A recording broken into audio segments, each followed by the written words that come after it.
Have you ever felt like someone controlled your emotions without even saying much? Maybe it was a boss who made you feel small with just a glance, a friend who guilt-tripped you into doing something you didn't want to. Or maybe it's the world itself, social media, trends, and opinions, pulling invisible strings on your mind. What if I told you that the Stoics, 2,000 years ago, already gave us the exact blueprint to become unshakable? To become so mentally strong, so emotionally grounded, that no manipulation, no guilt, no pressure could ever move you again. Because the truth is, power doesn't belong to those who shout the loudest. It belongs to those who cannot be moved. And that's exactly what this video will show you. 5 timeless Stoic strategies that make you impossible to manipulate. But before we begin, let me open a loop that will stay in your mind until the end of this video. There's one Stoic secret that's so counterintuitive, most people will resist it when they hear it. And yet, it's the core of all mental freedom. Stay with me, because that one will change how you see power forever. To understand how manipulation works and how the Stoics dismantled it, we must first understand why humans are so easily influenced. It's not because we're weak. It's because we care. We care what others think. We care about being accepted, about not being wrong, about being liked. That's why manipulation works, because it feeds on emotion, not logic. And that's where the Stoics built their fortress. Marcus Aurelius wrote in his private notes, "You have power over your mind, not outside events. Realize this, and you will find strength." What he meant was revolutionary. Whoever controls their reactions controls their reality. But the question is, how do you do that when every part of the world seems designed to provoke you? Let me tell you a story. In the 1st century AD, a philosopher named Epictetus was born into slavery. His master, Epictetus, was known for cruelty. One day while beating Epictetus, he twisted his leg. Epictetus calmly said, "If you continue, you will break it." The master ignored him and broke it. Epictetus didn't scream, didn't curse. He simply said, "There, I told you." That moment became legend. Because that man, chained and beaten, was freer than his master. He couldn't control his circumstances, but he controlled his response. This is Stoicism's first unshakable power, the mastery of reaction. Manipulators feed on your emotional response. Take that away, and they starve. And yet, this isn't about becoming cold or robotic. It's about reclaiming your internal space. Think of your mind like a fortress. Manipulators don't need to break the walls, they just need to convince you to open the gate. Every time you get offended, guilt-tripped, or emotionally blackmailed, the gate opens. The Stoics closed it brick by mastering perception.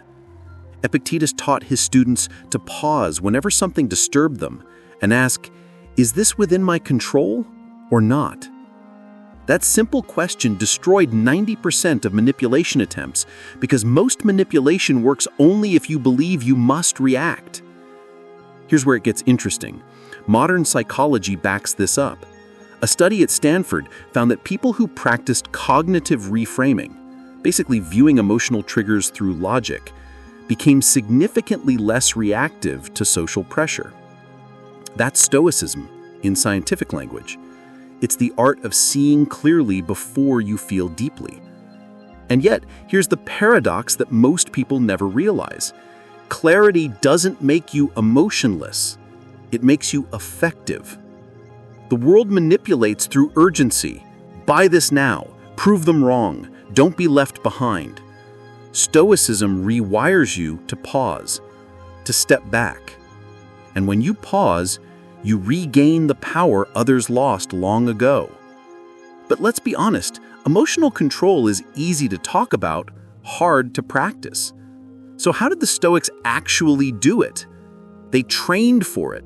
like soldiers of the mind. Marcus Aurelius began every morning reminding himself that he would meet the ungrateful, the arrogant, the deceitful. He preloaded his mind. That's the second key to immunity: anticipation. You cannot be manipulated by what you expect. Imagine you're walking into a room knowing some people will try to provoke you. Suddenly, their words don't sting, they just confirm what you already prepared for. That's not detachment, that's strategy. And here's the twist most people miss. Manipulation isn't always external. Sometimes your own thoughts manipulate you. You're not enough. You'll never succeed. These inner voices use the same tactics: fear, guilt, and shame. The Stoics fought those internal manipulators first, because if you can't master your inner dialogue, you'll always be a puppet to the outer one. Marcus wrote, "The soul becomes dyed with the color of its thoughts." So the question is, what colors are you letting in? Are you painting your mind with fear or with clarity? And this brings us to something deeper, something I'll reveal later in this video, the Stoic technique that turns every manipulation attempt into a mirror for your own power. But before that, we need to go deeper into the psychology of control and uncover how modern life is the perfect trap for emotional puppeteering. Because while the Stoics faced emperors and tyrants, you face something far more subtle: algorithms, validation loops, and invisible expectations. And until you understand how those forces shape you, you'll never truly be free. Let's talk about the new age of manipulation, one so subtle that most people don't even notice it's happening. In the ancient world, tyrants ruled through fear. Today, control comes dressed as convenience. Think about it. Your phone buzzes, and you reach for it before you even think. A notification, a like, a message, tiny hits of dopamine crafted to pull your attention like strings on a marionette. The Stoics warned us long ago, what occupies your mind controls your life. But imagine telling Marcus Aurelius that people 2,000 years later would voluntarily check a glowing rectangle every few seconds. He'd think we'd lost our freedom. And maybe, in a way, we have. Because manipulation isn't always someone forcing you. It's often someone training you. Now, here's where it gets deeper. The Stoics didn't just talk about freedom. They practiced it in thought, speech, and habit. And this is where Stoic strategy number 1 truly begins: the discipline of awareness. It sounds simple, but it's revolutionary. Before you can be free from manipulation, you must learn to see it. Epictetus said, "No man is free who is not master of himself." In modern terms, that means if an app, a trend, or a person can make you feel inferior, outraged, or anxious, they control you. Awareness is your first armor. And yet, here's the trick. Awareness doesn't come from retreating, it comes from observing. The Stoics practiced what's called prosoche, a constant attention to the impressions entering the mind. Marcus described it like standing guard at the gate of your own thoughts, deciding which ones to let in. Let's pause here and open a loop, because this idea might sound philosophical, but it's more practical than you think. In fact, neuroscientists today confirm that we can literally train the brain's prefrontal cortex, the logic center, to override emotional impulses. Meditation, journaling, deep reflection, these aren't just wellness trends, they're Stoic exercises in disguise. The more you practice awareness, the slower manipulation works on you. You begin to see the pattern: guilt appeals, fear tactics, emotional bait. When you can see the strings, you no longer dance to them. But that leads to the next question: what happens when awareness isn't enough? Because manipulators adapt. They find new emotional levers. And this is where Stoic strategy number 2 comes in: emotional detachment without disconnection. Picture this. You're in a heated argument. Someone says something cruel, designed to provoke. The old version of you would have exploded, texted back, shouted, defended yourself. But the Stoic version pauses, feels the emotion rise, but doesn't act on it. Why? Because emotional detachment doesn't mean you don't feel, it means you don't obey.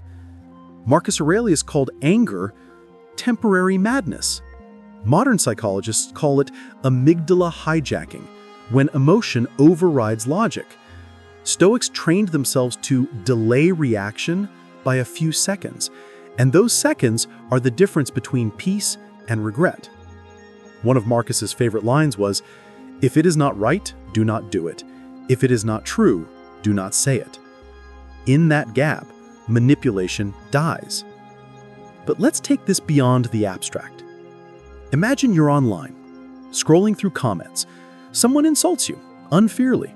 Most people's instinct? Defend, argue, prove.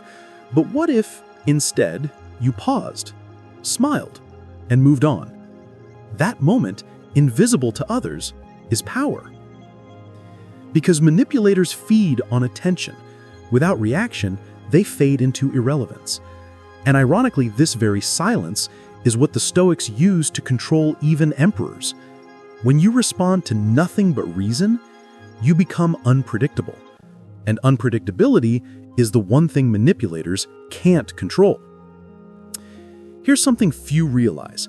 Every time you react emotionally to something external, your mind sends a signal to the world, this button works, and the world keeps pressing it. But the Stoic rewires those buttons.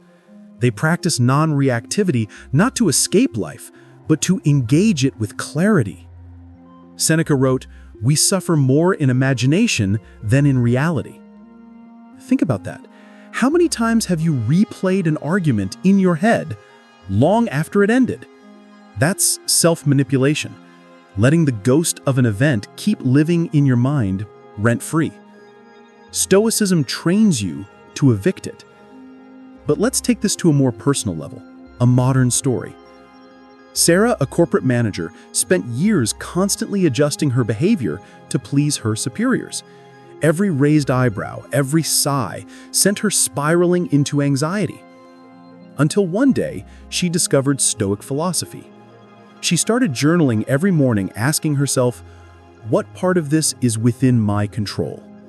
Slowly, she realized she couldn't control her boss's mood, only her preparation, her composure, her tone. Within months, she noticed something shocking. Her boss's manipulative tendencies stopped working. Why? Because when people can't control you emotionally, they lose interest in controlling you at all. Sarah didn't fight back, she became unmovable. That's the silent power Stoicism creates. And yet, we're only scratching the surface because there's a darker, more deceptive form of manipulation, one that even awareness and emotional detachment can't always defeat. It's the manipulation of identity, the way society convinces you who you're supposed to be, what success means, what failure looks like. The Stoics understood that most suffering comes not from others, but from false stories we tell ourselves about who we should be. And that brings us to the next Stoic strategy, one that dismantles the world's grip on your identity and rebuilds your inner freedom from the ground up.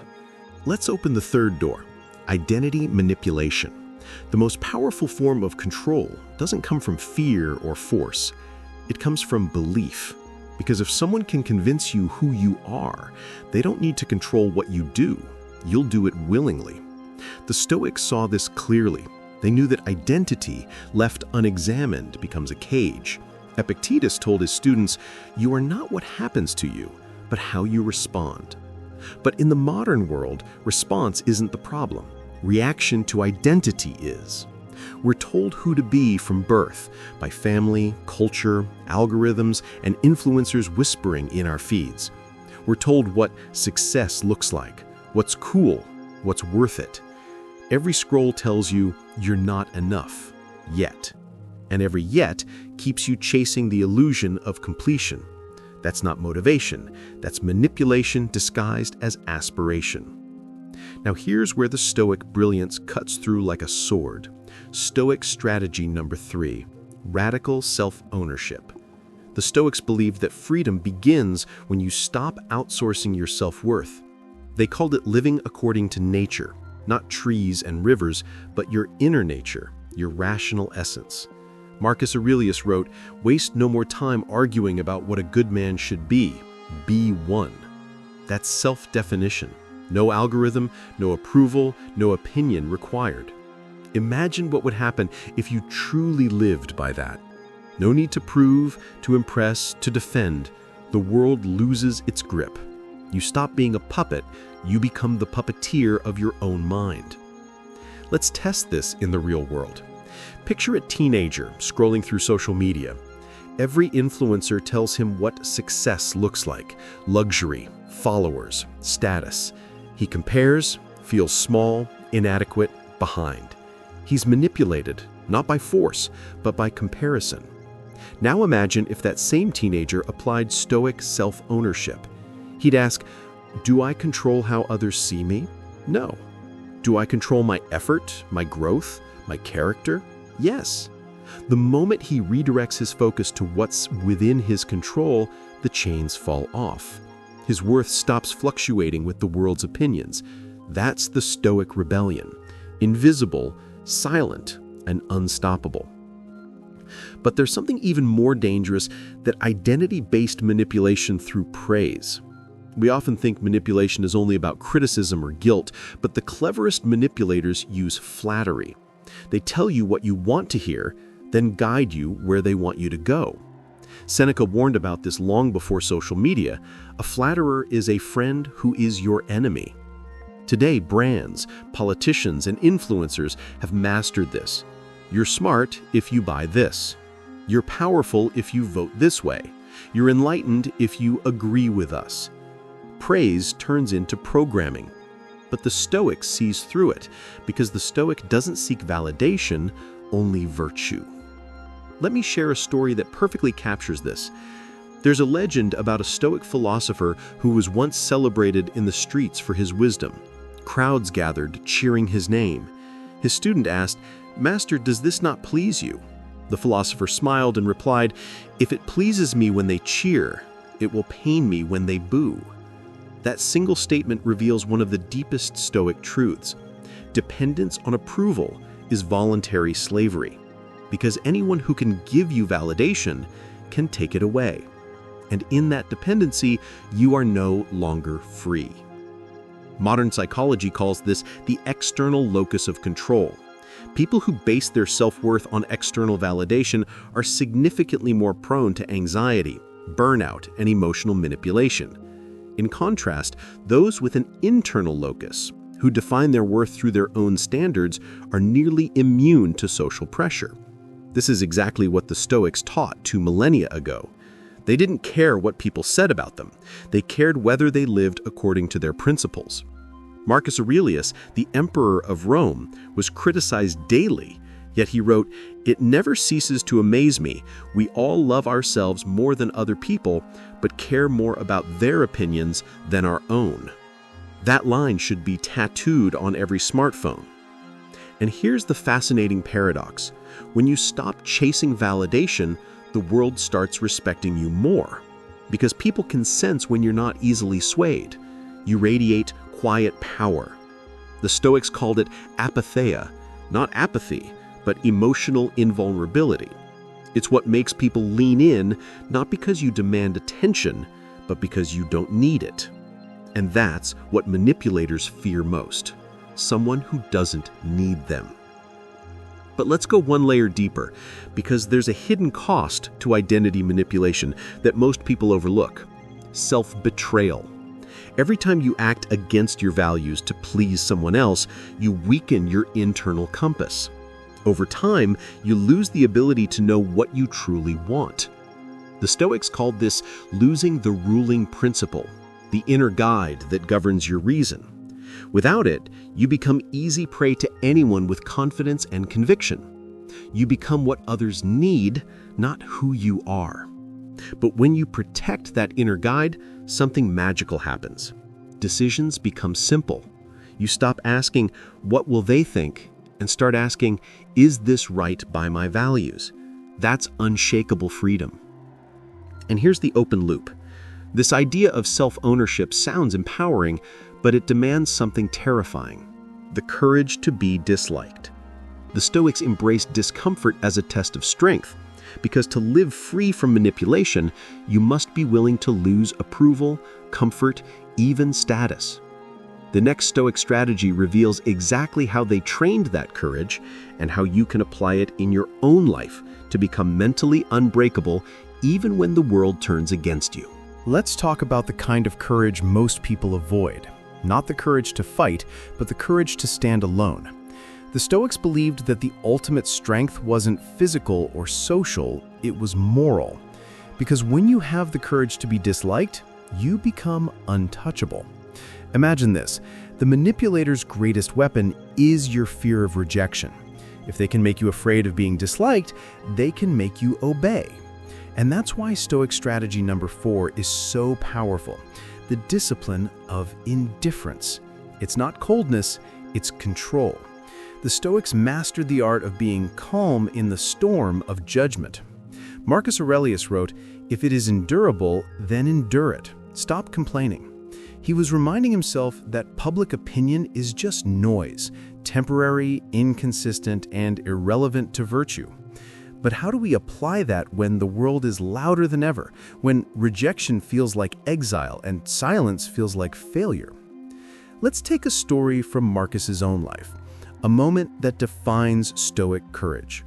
During his reign as emperor, Rome faced a plague, political betrayal, and constant wars. His own general, Avidius Cassius, betrayed him, declaring himself emperor. Everyone expected Marcus to seek revenge, to crush the rebellion brutally, but he didn't. He simply said, "If Cassius is right, then I deserve to lose." Think about that. The most powerful man on earth refused to be controlled by pride or vengeance. That is emotional mastery in its purest form. Because Marcus's sense of self wasn't built on winning, it was built on wisdom. Cassius's betrayal didn't touch him internally because Marcus had nothing external left for anyone to take. Now let's translate that to our world. Every day, people try to manipulate you by using fear of exclusion. If you don't agree with us, you're wrong. If you don't follow the trend, you're outdated. It's emotional blackmail dressed as social belonging. The Stoics saw this pattern centuries ago. They trained their minds to separate what is essential from what is approval-seeking. Imagine scrolling through your feed and seeing everyone celebrating something you don't believe in. The fear of standing out, that tension in your chest, is your mind's conditioning.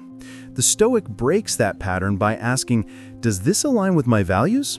If yes, proceed. If no, let the world move without you." Because integrity means walking alone sometimes. But this courage isn't natural, it's trained. The Stoics practiced voluntary discomfort. Seneca slept on the floor once a month to remind himself that luxury was optional. Epictetus owned nothing, yet felt richer than emperors. They deliberately faced rejection, discomfort, and criticism to desensitize themselves. Modern psychology calls this exposure therapy. The Stoics simply lived it. They believed that if you face discomfort on your own terms, the world can never use it against you. So when someone threatens to withdraw love, approval, or comfort, it doesn't work. You've already learned to live without it. And here's the paradox that shocks most people. When you stop trying to be liked, you become respected. Because authenticity has gravity. People are drawn to those who can stand in truth without needing agreement. It's magnetic. The Stoics knew this instinctively. They didn't chase followers, they attracted them by example. Marcus didn't need to persuade anyone to follow his philosophy. His calm in chaos was the persuasion. The man who cannot be manipulated doesn't shout, he simply stands, and the world rearranges around him. Let me give you a modern story. Daniel was a young entrepreneur who built his identity around pleasing investors and clients. Every yes he gave chipped away at his peace. Then he read Marcus Aurelius and realized something profound. His fear of disappointing others was the leash around his freedom. He started practicing the Stoic exercise of contempt for reputation, reminding himself daily that public opinion had no real substance. Within a year, he noted something incredible. The moment he stopped people-pleasing, his business and confidence exploded. He didn't become arrogant, he became grounded, because manipulators couldn't find an emotional hook anymore. But there's a deeper layer here, a quiet truth that even most Stoics struggled with. It's not enough to ignore manipulation, you must transform it. You must learn to turn attacks, criticism, and rejection into fuel for mastery. That's the hidden Stoic art, to alchemize adversity into advantage. Every insult becomes a mirror showing where your ego still hides. Every rejection becomes a test of your independence. And this leads to the fifth and final Stoic strategy, the one that closes every loop we've opened in this video, the one that transforms all manipulation, external or internal, into strength. But before we reveal it, consider this question. When was the last time you used someone's attempt to control you to grow stronger instead? Hold that thought, because the next part is where everything you've learned, awareness, detachment, self-ownership, and courage, comes together into one final Stoic principle. The one that doesn't just make you immune to manipulation, it makes you a master of influence itself.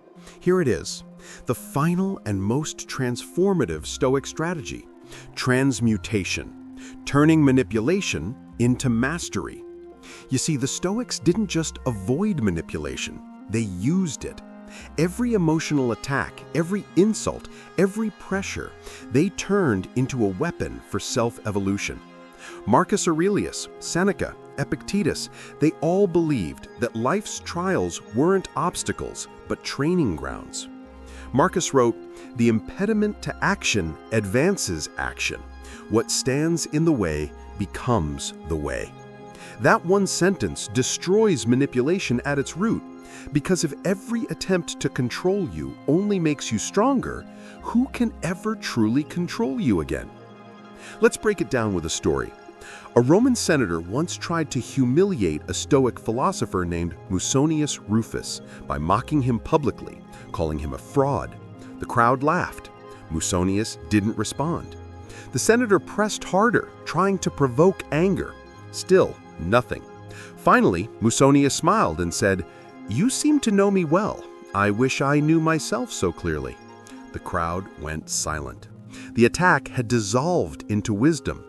That's Stoic transmutation, the art of using an insult to reveal your strength instead of your weakness. Because the Stoic knows, an insult is only as strong as your insecurity. When your self-understanding is deep, the manipulator's weapon turns blunt. Psychologists today call this cognitive reappraisal, reframing a trigger into an opportunity. It's one of the most powerful tools in emotional intelligence. Studies show that people who practice reappraisal experience lower stress, better decision-making, and higher resilience. The Stoics practiced it daily, centuries before neuroscience confirmed it. They believed that perception is the birthplace of power. What others call failure, a Stoic calls feedback. What others see as rejection, a Stoic sees as redirection. And what others call manipulation, a Stoic calls training. That's the essence of transmutation, to see in every push an invitation to evolve.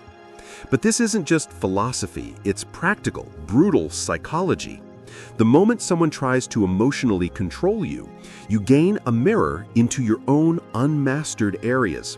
Someone insults your intelligence. Maybe there's still pride attached to it. Someone tries to guilt trip you. Maybe you still equate love with obligation. Every manipulative moment is a diagnostic tool for the self. The Stoics used it like a mental gym, each trigger a weight to be lifted.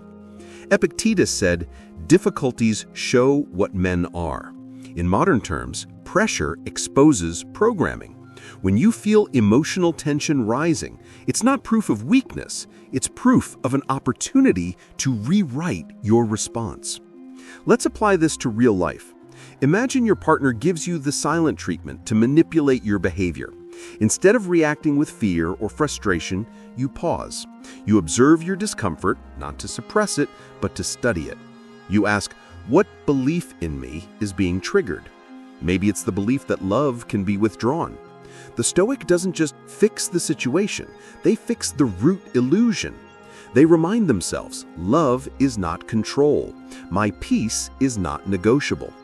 And just like that, what used to be manipulation becomes a mirror reflecting your hidden vulnerabilities. Each encounter strengthens emotional awareness. Each realization frees you.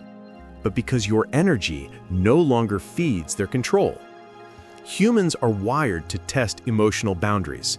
When they sense you can't be baited, the game ends. That's why true Stoics didn't argue. They radiated calm authority. Epictetus, when insulted, said simply, "You call me a slave? You forget I am free in my mind." Freedom of mind, that's the highest Stoic weapon. It's not about power over others, it's power over self. And yet, there's one final layer. The Stoics didn't just stop manipulation, they transcended it. They realized that manipulators themselves were slaves to ego, desire, fear. So they responded not with hate, but with pity and compassion. Seneca wrote, "No man is more unhappy than he who never faces adversity, for he is not permitted to prove himself." The Stoic doesn't seek revenge, they seek understanding. Because once you understand that manipulation comes from weakness, not strength, anger fades. The manipulator isn't powerful. They're desperate for control because they've lost it within themselves. Seeing that truth, the Stoic remains unshaken, and sometimes even kind. Let me share one modern example. Maya, a young psychologist, had a mentor who subtly manipulated her, taking credit for her ideas, using guilt to keep her silent. At first, she burned with resentment, but then she decided to approach it stoically. Instead of reacting, she studied. She learned how manipulation worked emotionally, psychologically, behaviorally. She realized her mentor's need for control came from insecurity. And in understanding that, she freed herself, not by confrontation, but by clarity. She stopped seeking approval. She began documenting her work independently. Months later, she was promoted. The manipulator lost power because Maya stopped playing the game. That's transmutation, the art of growing stronger through others' attempts to weaken you. So let's open a bigger question. What happens when an entire society learns this? When people stop reacting, stop fearing, stop needing constant validation? The Stoics believed that one disciplined mind could influence 1,000 chaotic ones, because emotional stability is contagious. When you remain calm under pressure, others subconsciously recalibrate to your frequency. That's the final twist. The Stoic who cannot be manipulated becomes a source of influence, not through force, but through example. You don't dominate others, you inspire them. You don't win arguments, you dissolve them. You don't control, you lead by presence. And yet, there's one final secret piece we haven't revealed, the invisible mindset that keeps all 5 Stoic strategies alive every single day. Without it, even the strongest Stoic will eventually bend. It's the daily ritual that keeps awareness sharp, emotions calm, identity grounded, courage alive, and transmutation active. The ancient philosophers practiced it before dawn and before sleep. And it's so powerful, modern neuroscience now confirms it can literally reshape your brain. What is it? We'll reveal that in the next section, because this final Stoic ritual is what makes everything you've learned permanent. There's a reason why the Stoics didn't just study philosophy. They lived it. They knew that wisdom fades if it isn't practiced daily. And at the core of their discipline was a single, invisible ritual, the habit that tied everything together, Stoic reflection. Marcus Aurelius called it examining the soul. Seneca called it the evening conversation with oneself. Epictetus called it the discipline of thought. Today, psychology calls it metacognition, the ability to observe your own mind in action. Whatever the name, This ritual is the heartbeat of Stoicism, the daily act of rewiring perception before the world has a chance to manipulate it. Here's how it worked. Every morning, Marcus Aurelius would prepare his mind for the day ahead. He'd write lines like, "Today I shall meet the busybody, the ungrateful, the deceitful, the arrogant, the jealous, the surly." But here's what's brilliant. He didn't write this to complain. He wrote it to preempt manipulation. By expecting negativity, he neutralized its power.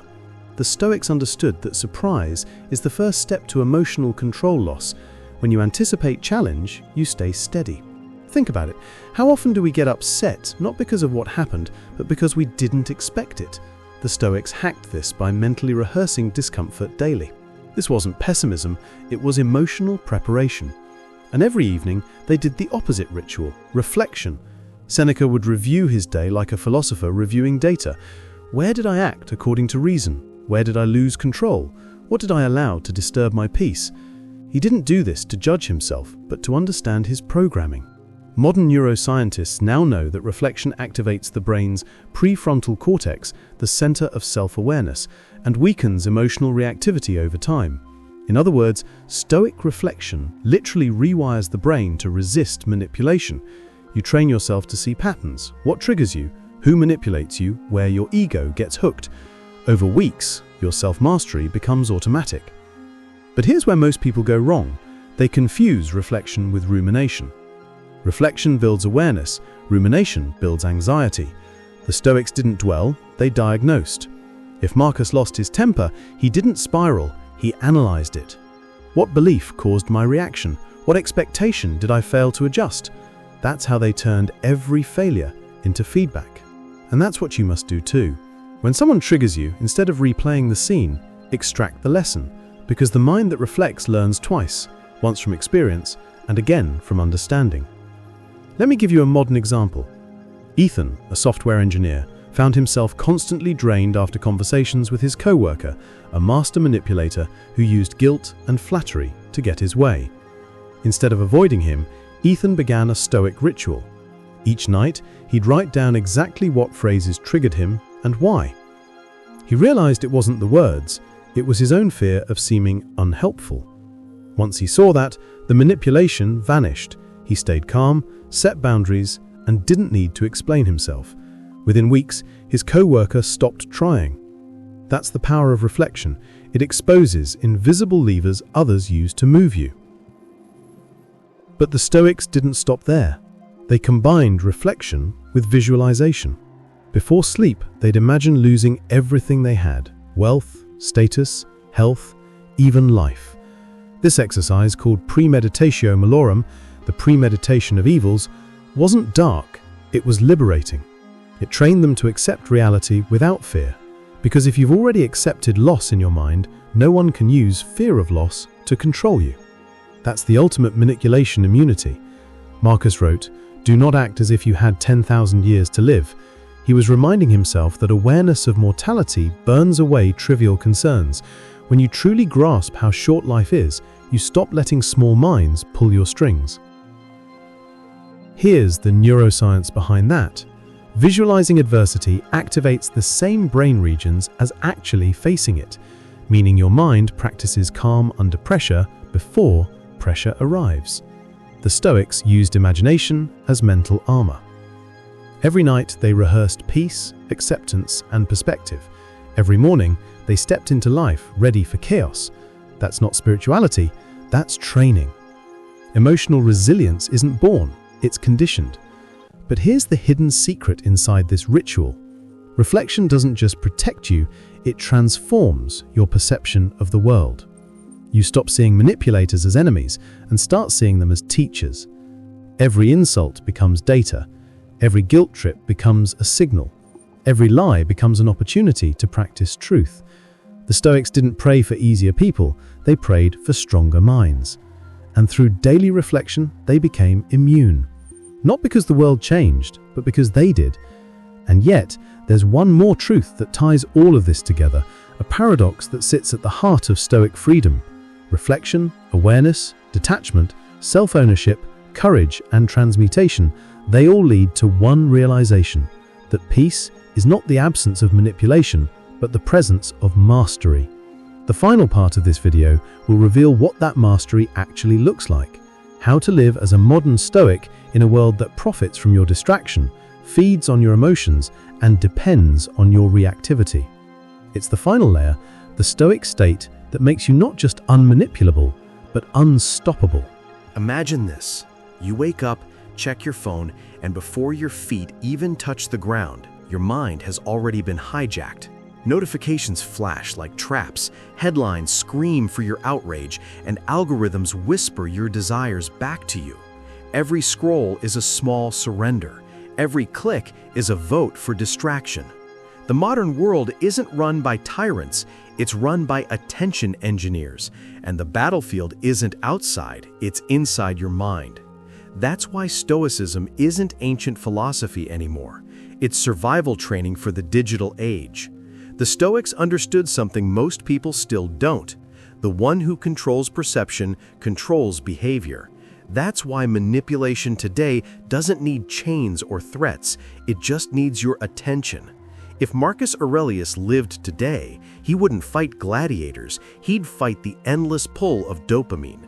He'd wake up and say, "Today I shall meet the influencer, the outrage merchant, the gossip peddler, the algorithm that knows my weakness." Because that's what we face every day. Invisible forces designed to keep you reactive, emotional, and easily steered. So how do you become impossible to manipulate in this world? You live by what I call the modern Stoic code. 5 behavioral laws built from ancient wisdom, reinforced by modern psychology and proven by daily practice. Law 1. Master your input. The Stoics warned, the soul becomes dyed with the color of its thoughts. Today that means your mind becomes dyed with your feed. Every piece of content, every conversation, every image you consume paints your perception. The manipulators know this. That's why they flood your senses with noise. Your defense? Ruthless curation. Audit your inputs like your life depends on it, because it does. Every morning, before you open your phone, open your journal. Before you check your messages, check your mindset. Decide what enters your mind, or someone else will. Law 2. Practice stillness in chaos. When everyone else reacts, pause, because stillness is power. In Stoicism, this was called ataraxia, tranquility of the soul. In modern neuroscience, it's response inhibition, the skill that separates impulse from intention. When someone tries to provoke you, your pause becomes your shield. You're not ignoring the world, you're observing it. Remember, manipulators depend on your emotional speed. The slower your reaction, the more control you keep. Law 3. Refuse the currency of outrage. The modern world trades in anger. Every algorithm rewards it. But Stoicism teaches you always have the power to choose your response. That's emotional sovereignty. When you refuse to be baited, you break the system. The Stoics knew that rage is a form of slavery. It gives others the remote control to your peace. Today, the person who stays calm in an age of outrage becomes magnetic. People notice, they listen, because composure is rare currency. Law 4. Detach from outcomes, attach to effort. Seneca said, "We suffer more in imagination than in reality." Most manipulation works by attaching your emotions to results, likes, status, approval. But when you only measure success by effort and virtue, no one can move you with reward or fear. This is the Stoic superpower of indifference, not coldness, but clarity. You stop chasing validation and start living by values. Imagine negotiating a deal, handling criticism, or facing rejection, and feeling nothing but calm curiosity. That's not detachment from life, that's mastery within it. Law 5. Serve something larger than yourself. The Stoics called this cosmopolitanism, the belief that we are all citizens of one universe. It wasn't spiritual fluff, it was tactical wisdom. When you live only for ego, you become easy to manipulate. Praise and criticism both control you. But when your purpose is bigger, truth, virtue, service, meaning, manipulation loses its grip.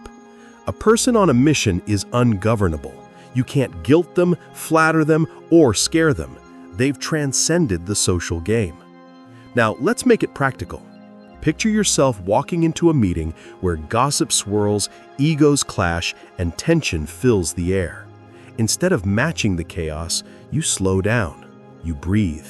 You observe. You watch how everyone tries to prove something: approval, dominance, fear. And in that moment, you realize this isn't your battlefield. Your power is internal. Your calm becomes contagious. The manipulator can't reach you because you're no longer playing their game. That's why Stoicism isn't about being emotionless. It's about emotional clarity. The Stoic doesn't suppress feeling, he channels it. They feel anger, but choose justice. They feel fear, but choose courage. They feel pain, but choose endurance. They use emotion like a sword, sharp, controlled, and never turned inward. The manipulator thrives on chaos. The Stoic thrives on order. But here's the twist. The more Stoic you become, the more the world will test you. People won't like your calm. It disrupts their control. They'll accuse you of arrogance or detachment. They'll try to guilt you back into conformity. This is your moment of truth, because the final stage of Stoic mastery isn't external peace, it's internal independence. The ability to walk through manipulation attempts like wind through open hands, to smile, understand, and stay unbothered. And in the next section, we'll go even deeper into the psychology of emotional transmutation, how the Stoics didn't just resist manipulation, but used it, how they turned other people's attempts to control them into power, insight, and influence. Because the truly untouchable mind doesn't just avoid being played, it plays the game at a higher level. What if every time someone tried to manipulate you, they unknowingly handed you fuel? What if every insult, every guilt trip, every attempt to provoke you became raw energy you could transform into calm confidence? That's not fantasy. That's Stoic alchemy. The Stoics mastered the art of emotional transmutation, turning what was meant to weaken them into something that made them stronger. To them, pain wasn't an obstacle, it was material. Marcus Aurelius wrote, "What stands in the way becomes the way." That's not poetry, it's psychology. It means manipulation only works on those who resist reality instead of using it. Let's break it down. When someone tries to manipulate you, they're doing one thing: feeding on your reaction.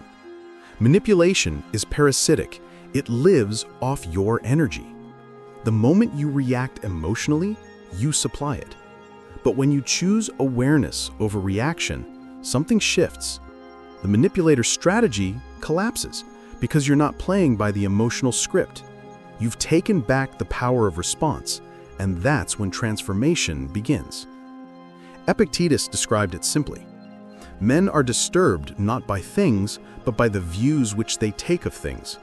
Modern psychology calls this cognitive reframing, the ability to reinterpret events in a way that empowers you.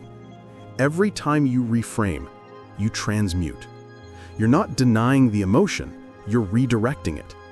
Anger becomes fuel for discipline. Disappointment becomes information. Criticism becomes calibration. The Stoic doesn't suppress emotion, they sculpt it. Here's a modern example. A young woman named Layla worked in a company where her boss constantly undermined her, taking credit for her ideas, publicly correcting her, using guilt to control her performance.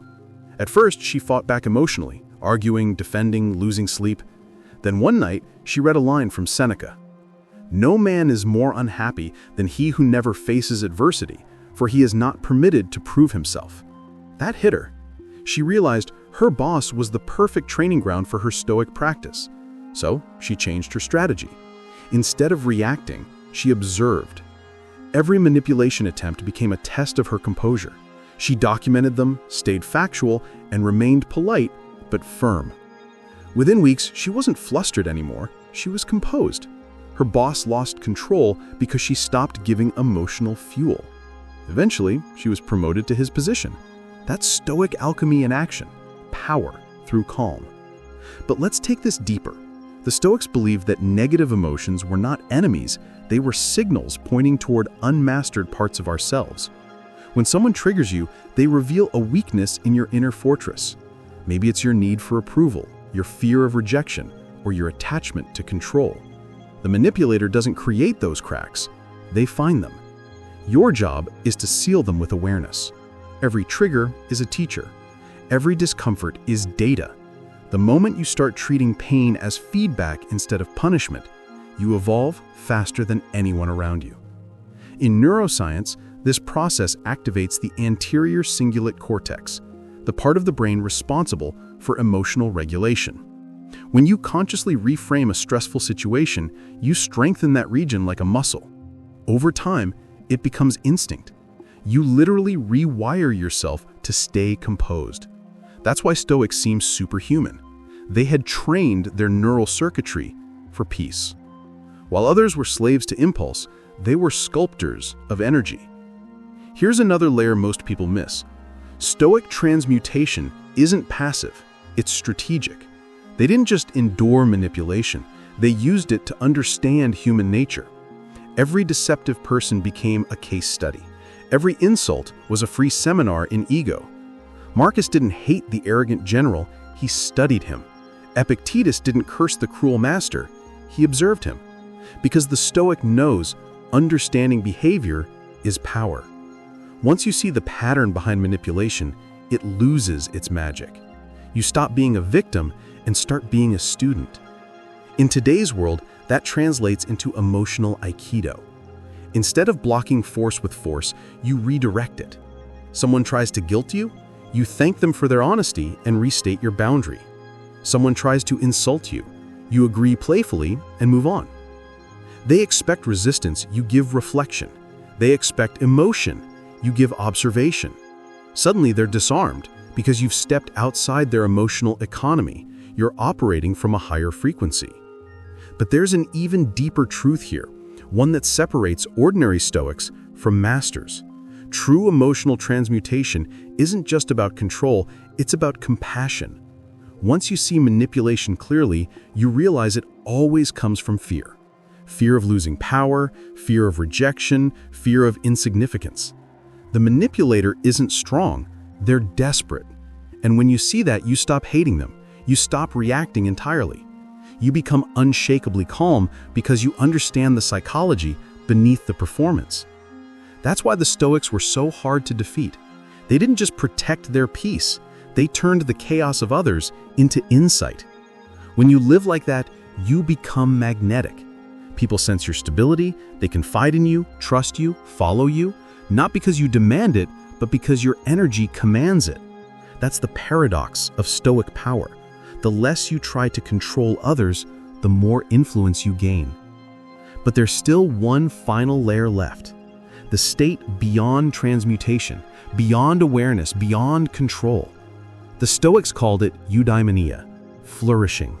It's the point where your peace no longer depends on the world, and manipulation isn't something to resist because it simply can't touch you anymore.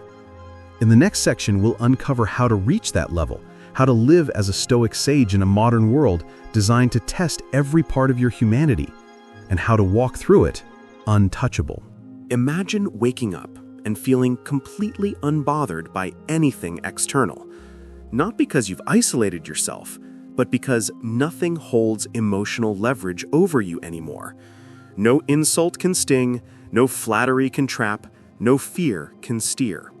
You are steady, clear, and free. That's eudaimonia, the Stoic state of inner flourishing. It's not happiness in the modern sense, it's deeper. It's the alignment of your actions, values, and reason, so complete that manipulation simply can't find a way in. It's like emotional gravity, unmovable, serene, and quietly powerful. Marcus Aurelius wrote, "The happiness of your life depends upon the quality of your thoughts." But what he meant was revolutionary. Your peace depends not on what happens, but on how you interpret what happens. That's why eudaimonia isn't an emotional high, it's an unshakable foundation. When you live in this state, The chaos of the world doesn't vanish. It just stops owning you. You start to see everything, praise, criticism, loss, success, as different weather conditions of the same sky. And you remain the sky itself. The journey to eudaimonia begins when you realize that everything external, wealth, opinions, outcomes, is a loan from fate. You don't own it. You're merely entrusted with it. And once you see it that way, your grip relaxes. You stop clinging. You stop chasing. You stop fearing loss. The manipulator thrives on your attachments. Take those away, and their power disappears. That's why Epictetus said, "Freedom is the only worthy goal in life. It is won by disregarding things that lie beyond our control." That single line is the death of manipulation. In a world obsessed with image and approval, eudaimonia is rebellion. When you no longer need validation, you become unpredictable. You can't be controlled through shame or seduced by applause. Think about that. How many people in your life operate entirely from the fear of disapproval? How many shape their opinions, goals, or even values to avoid rejection? The Stoic sage is the opposite. They act not from emotion, but from principle. They don't chase admiration, they radiate integrity. That's what makes them magnetic. People can sense the rare energy of someone who doesn't need anything from them. Let's look at this through modern science. Studies in neuropsychology show that those who maintain self-determined motivation, acting based on internal values rather than external rewards, experience greater life satisfaction, lower anxiety, and higher performance under stress. The Stoics intuited this 2,000 years ago. They knew that autonomy is the foundation of peace. Every time you act according to your own reason, you strengthen your inner autonomy. Every time you act to please or impress, you weaken it. Eudaimonia isn't a mood, it's a muscle. And the more you use it, the harder it is for anyone to manipulate you. But this state isn't built overnight. It's forged in friction, in small moments when you choose awareness over reaction. You lose your temper, you reflect. You feel envy, you question. You get hurt, you analyze. Every decision to return to reason is a rep for your soul. Slowly, you start to notice. Your peace lasts longer. Your reactions shorten. You don't fall for the same emotional traps anymore. What once triggered you now teaches you. And one day, you realize something profound. Nothing external has changed, but everything internal has. That's eudaimonia, peace without permission. To live in eudaimonia is to live from essence, not ego. The ego is fragile because it's built on comparison. It's always seeking proof of its worth. The essence is silent strength. It simply is. When you operate from essence, you don't need to win arguments, flaunt success, or seek revenge. You simply act in alignment with your values. The Stoics didn't seek to dominate. They sought to embody. They became the calm in every storm, not through superiority, but through sincerity. Now picture this. You're in a conversation where someone's clearly trying to provoke you. Maybe they're mocking your beliefs or twisting your words.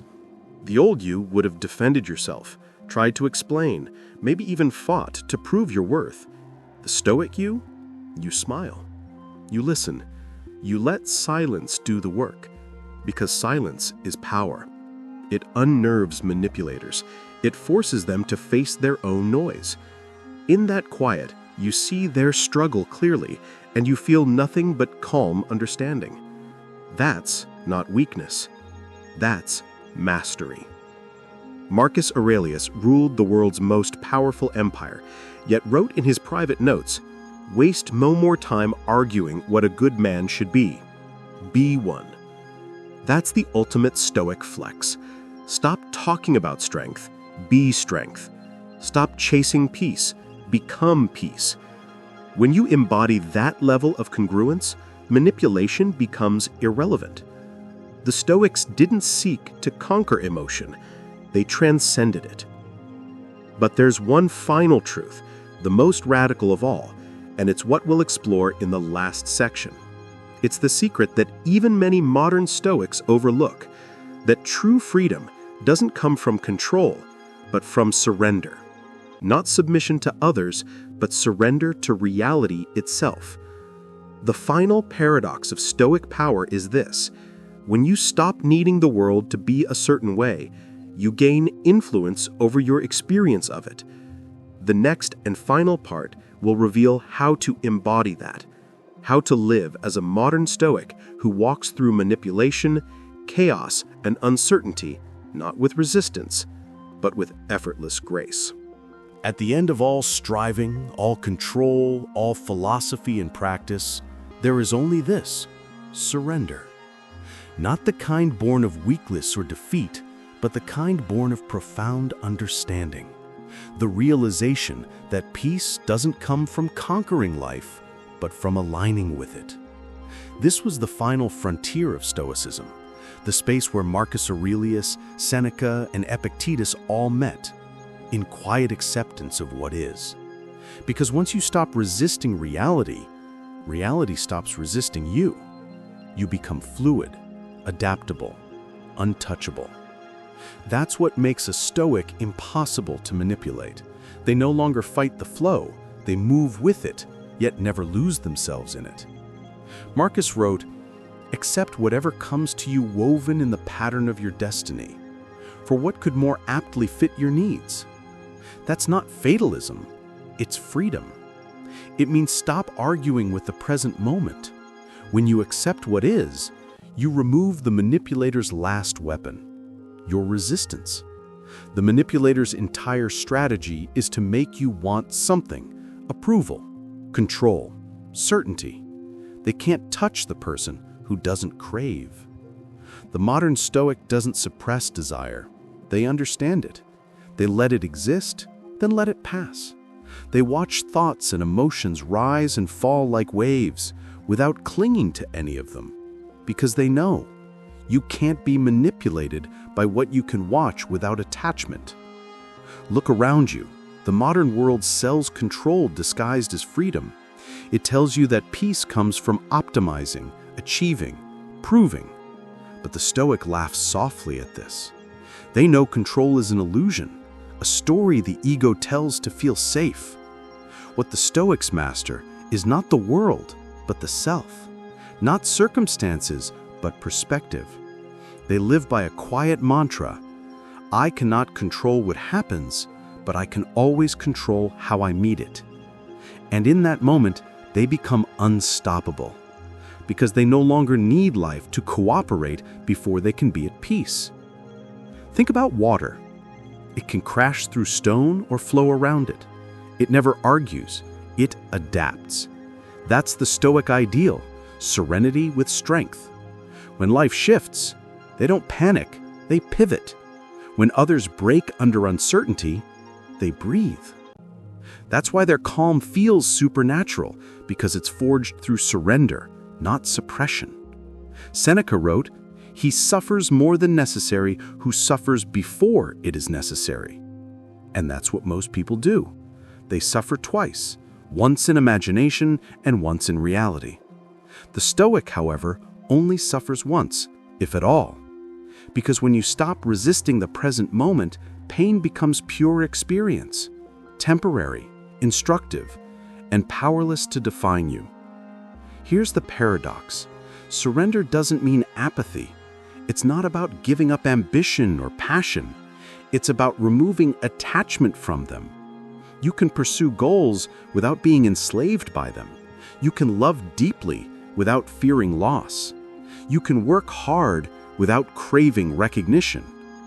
When you detach from outcomes, you gain pure presence. And that presence makes everything you do more potent. Manipulators can't twist you because you're no longer trying to control what can't be controlled.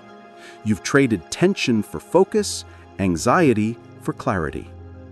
Imagine a storm raging around you. Chaos, noise, opinions, uncertainty. and you standing still at the center, observing without fear. That's the Stoic way, not escaping the storm, but becoming its calm.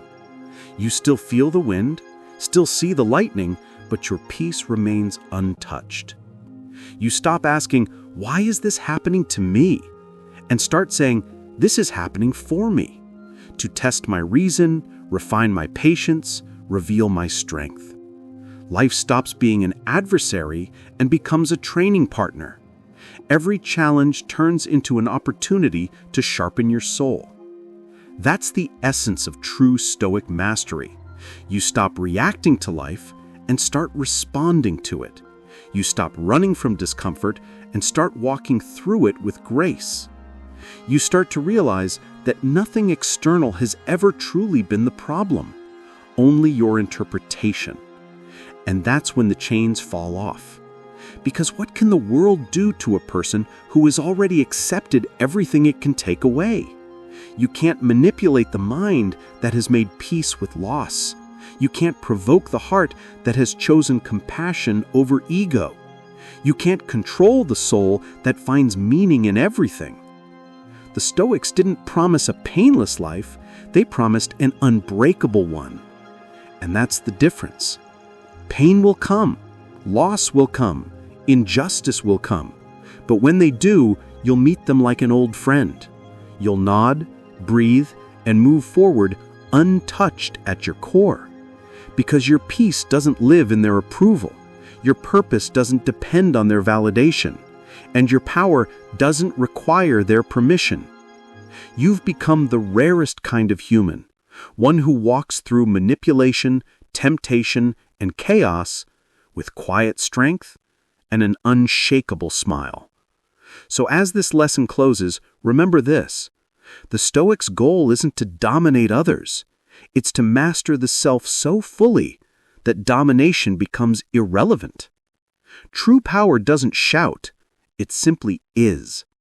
And once you embody that, once you wake up and live each day by reason, virtue, and calm, you'll notice something extraordinary. The world still tries to manipulate you, but you just smile. Because you finally understand, they can move the board, they can change the rules, but they can never touch the player who no longer needs to win. You've already won, not the game, but your mind. And that's the only victory that ever mattered.